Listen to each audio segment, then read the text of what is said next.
Hey guys, and welcome to Masterpieces Episode 5. I am sorry that this did not air over the weekend like I usually air the episodes, but I've had some family trouble that has pushed back filming on quite a few things, so I'm getting it out to you now. Sorry it's in the middle of the week, but this was the only time I had to actually do this. Um, so without any further ado, let's talk about the episode, because this was a pretty chunky episode. First of all, it starts out with Wheeljack, Bulkhead, and Miko at this abandoned energon mine, and they're going to blow it up. And they are going to blow it up so that they can create a huge beacon to the other Autobots, to lure the other Autobots back. They want to reunite with Team Prime, and they think the best way to do that is create a huge energon explosion. Everybody will see that, and they'll all come flocking, everybody, and then Team Prime can reunite, and whatever else. So that's their plan. That's what they're up to. Immediately, the episode cuts to Wheeljack and Raph and Bumblebee trying to figure out the ground bridge, and they're messing around with the ground bridge and trying to get it to work properly and to also locate the other members of Team Prime. So they are also trying to reunite with the other Autobots. So that's what they're up to. And then we cut again to RC and Jack, who have just met Ultra Magnus in the last episode, in case you didn't see that. And we get a little taste of what Ultra Magnus is like. First of all, Michael Ironside. Perfect choice! Perfect choice! He sounds great. He just sounds awesome. He sounds really cool. And Ultra Magnus's character, we get the idea that he's very by the book, he's very strict, and he doesn't like humans very much. He meets the least obnoxious of the three humans, and he thinks that we're annoying. He meets the least obnoxious of us, and he still thinks we're irritating. What does that say about humanity? I don't know. I'll leave that up to you guys to figure that out. It is also revealed that he was Optimus's first lieutenant during the war, so he's a big, important dude. And they all kind of go off to, I guess, find the other Autobots, and again, cuts from that, and we get to Smokescreen. And Smokescreen is aboard the Nemesis looking for the Forge of Solus Prime. Now, the great part about that is not what Smokescreen is up to, because the scene isn't very long, but we get a little side conversation with Starscream and Knockout, who just happen to be walking by. And basically it's Starscream bitching at Knockout about Shockwave stealing his thunder. You know, I was the first lieutenant, and now Shockwave's here, and he's wowing Megatron with his super science, and I'm not cool anymore. I killed Cliffjumper, you know, and he tells Knockout, like, no one wants your job, no one cares about you, and Knockout's just kind of, like, listening to it, like, yeah, you know. I commend Knockout. He deserves a medal for having to listen to that all the time, because I'm sure he has to listen to that all the time. But it's little moments like that on the show that I really enjoy, and I really like that the writers take the time out to do these little character development conversations, especially with the Decepticons, because we never know if they're going to get popped in an episode or not. We don't know how many episodes we're going to get to see our Decepticon characters in before the writers decide to give them the axe. So I like this character development. And everybody knows, and I will admit it, I'm a Decepticon at heart, and I will admit it, that the Decepticons function as a dysfunctional family. That's pretty much what they are. So little things like that are really great.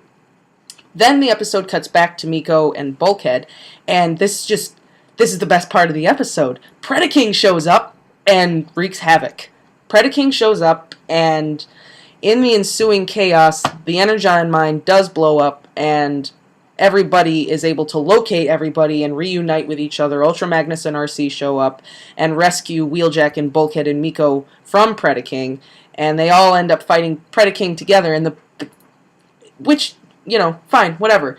But the thing about that whole sequence of events that really got me was just Predaking, seeing Predaking do his thing, and Miko yelling, "Oh my God, it's a dragon!" and Wheeljack and Bulkhead saying, "What's a dragon?" But, you know, that's the one good moment I think Miko had. Every other scene she's in, she's very obnoxious, and I wish that Predaking had, you know, accidentally stepped on her, or, you know, she was still stuck in that Energon mine when it blew up, but I guess all my wishes can't come true. But Predaking's design, he's he's beautiful. Like, he's majestic and beautiful. Like, I'm really impressed with with the aesthetics of him. He looks awesome and badass and scary and pretty and just awesome. He just looks so cool, and he just tears it up. He just tears it up like no one's business. The Autobots couldn't touch him. Now, the Autobots got away, and Megatron was very upset about that. Understandable, but Megatron needs to appreciate the beauty of what Predaking is, and the terror of what Predaking is. The Autobot prey will come later.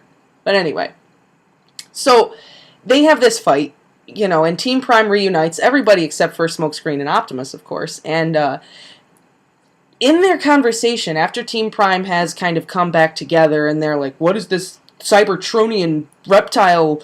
What did we, they're all standing there trying to figure out what the heck that thing was that they just fought.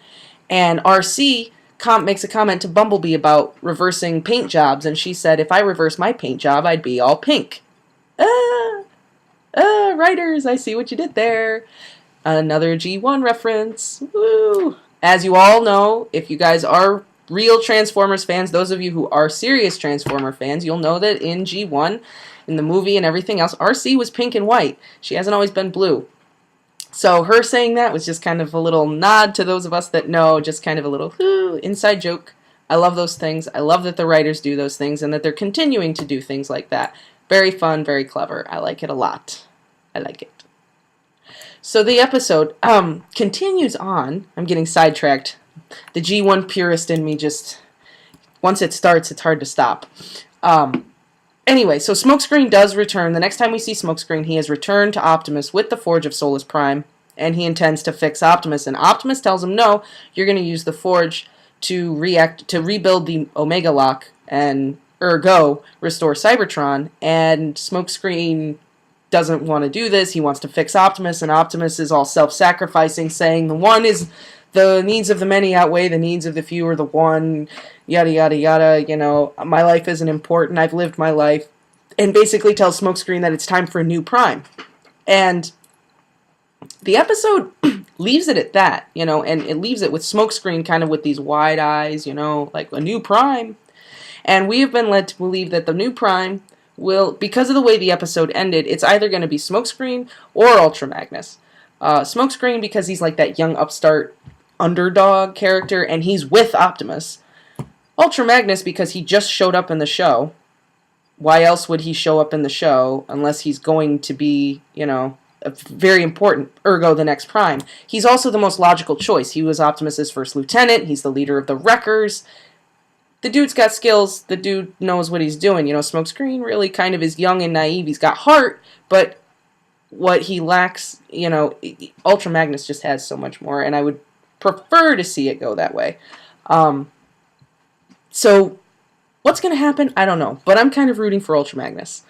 Okay, Ultra Magnus is the leader of the Wreckers, and Bulkhead and Wheeljack were both Wreckers, so why is Wheeljack really the only one that acknowledges Ultra Magnus's superiority or his authority as the leader of the Wreckers? Bulkhead seems to kind of act like, I don't know, it's weird. Like, he doesn't acknowledge Ultra Magnus as his superior, and I'm just kind of wondering why, if there's like I don't know. That was kind of weird to me. Like, Wheeljack immediately, like, yes sir, no sir. And Bulkhead really doesn't do that, and that kind of threw me a little bit, because weren't they both Wreckers? So wouldn't they both have been under Ultra Magnus? Wouldn't they both have that respect? I don't know. That kind of threw me for a little bit. Also, did anyone else catch Predaking giving Starscream the evil eye? That was great. If Predaking's going to hate any Decepticon right away, it's going to be Starscream. So that's it for Masterpieces this week. Tune in next time where I will be discussing episode 56 this weekend. And don't forget, all hail Megatron, everybody.